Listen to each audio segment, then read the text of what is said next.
Welcome back to America Right Now as we continue our coverage of the collapse of Afghanistan into Taliban rule and the chaos that has ensued. We are joined by Pennsylvania Congressman Guy Reschenthaler. He is also a member of the House Subcommittee on State Foreign Relations and Related Programs. Congressman Reschenthaler is also an Iraq War veteran. Congressman, thank you for your service.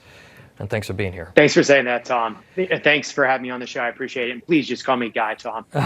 I can't do that, sir. All right. Congressman, the administration has twisted itself in knots this week trying to defend the indefensible. You're on the subcommittee that handles the State Department.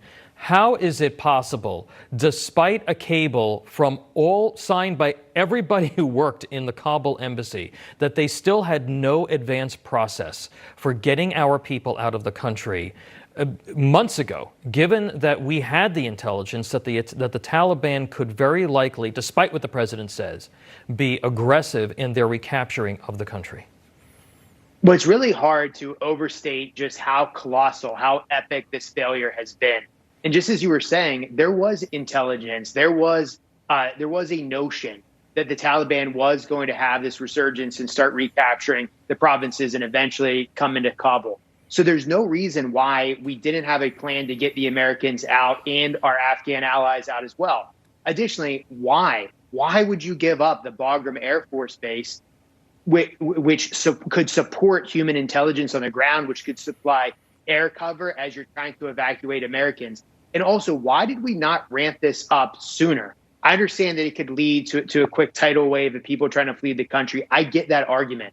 But there could have been ways to slowly bring Americans and allies out of the country, slowly, methodically, so we didn't have this issue. Now, you were talking about my subcommittee on State and Foreign Ops with the Appropriations Committee. I think that what we need to do in terms of appropriations is make sure that money is not going to the Taliban.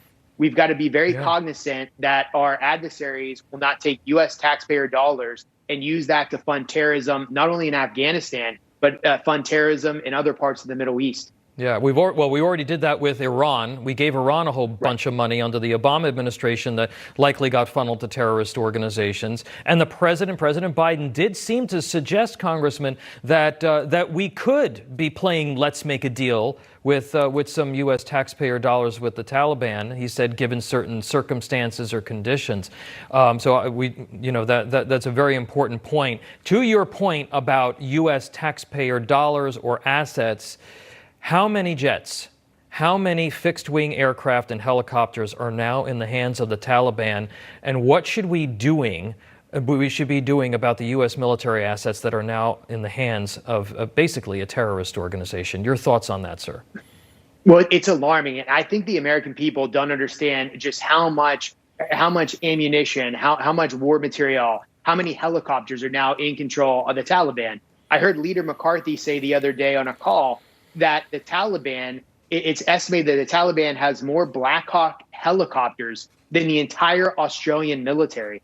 It's truly staggering. And again, this goes back to the lack of planning. Why didn't General Milley, why didn't Secretary Austin, why didn't Joe Biden and Kamala Harris start to get military equipment out before it fell into the hands of our adversaries? It's quite shocking, but it puts us in a bad position moving forward because now the Taliban is stronger than ever. Arguably, they're much stronger now than they were in 2001 when we originally invaded. They have all this equipment, all this material. They've been now fighting for 20 years. You have a generation that's led, in essence, a guerrilla war against the West for all this time. Additionally, and I predict this, there is a chance that China comes in and starts to make a deal with the Taliban, providing data surveillance for the Taliban in exchange for perhaps access to rare earth elements that are in Afghanistan, which leads me to my final point on that. It's estimated that Afghanistan sits on $1 to $3 trillion with a T, $1 to $3 trillion of rare earth elements. That's an amazing position to have if you're the Taliban because you can use those elements to fund your operation. Yeah. Well, China is going to come in there. China and Russia or the Iranians will come in there. They'll make the deal and they'll gobble all of that up. And of course, you know, the Afghan mission has been so maligned, to my point just a few minutes ago, that the American people didn't even understand that. They didn't understand why it was so important for us to stay in some limited fashion. I want to get your reaction also, Congressman, to revelations that President Biden actually approached Vladimir Putin for some sort of assent to leave troops in other Central Asian countries.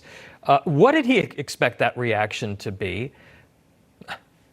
Well, look, any novice, anybody, any first-year political science student can tell you that the Russians are probably going to try to play the United States, and they're clearly playing Joe Biden like a fiddle. And isn't it amazing that for years we heard that President Trump was somehow a Russian catspaw? Yet as soon as President Trump also bombed Syria and targeted Russian assets in Syria. But everybody forgets about that. Then Joe Biden takes office and tries to be buddy-buddy with Vladimir Putin. I hate to make light of the situation, but we're the United States. We don't ask permission. We especially don't ask permission from Vladimir Putin. And of course, he's going to say that he doesn't want American assets on the ground. And if you look at this scenario, too, it's not a coincidence that we gave up our embassy because our embassy was under attack, or was threatened at least. The Russians still have their embassy in place. The Chinese still have their embassy in place. So it's very clear where the Taliban is going to get legitimacy, and that's Russia and China. Congressman, yeah, the shift in policy is dramatic. When you and I were in Iraq, the policy was you don't negotiate with terrorists, you kill them. And now look at where we are. We're begging the Taliban not to kill our people. When you see the President of the United States walk away from reporters, refuse to answer questions, and then when he does, he doesn't seem to realize that he's actually contradicting all of his earlier statements on this. What goes through your mind, sir? I'm absolutely disgusted, but I'm not surprised. I'm not surprised because this is a man that went through an entire campaign hiding in his basement. You remember how he constantly in his campaign declared lids where he wasn't going to do any appearances, how there was going to be no communication with the media. And while he was doing that during that entire campaign, he was saying that he was going to have the most transparent administration in history. And you can't say gaslighting enough when it comes to Joe Biden and the Democrat Party. But this just proves it.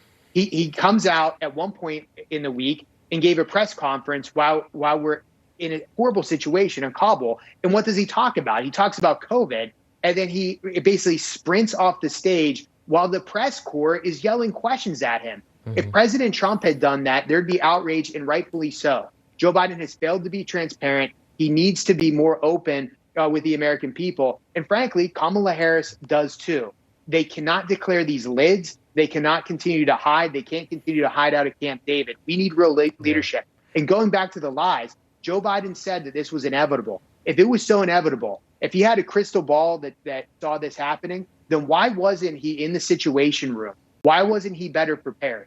That's another question that I want answered. And the lives of thousands of Americans and our Afghan allies and allied forces or allied support, they're all hanging in the balance here. Congressman Guy Reschenthaler, thank you very much for your assessment. Always appreciate your comments. Thanks, Tom. Take care.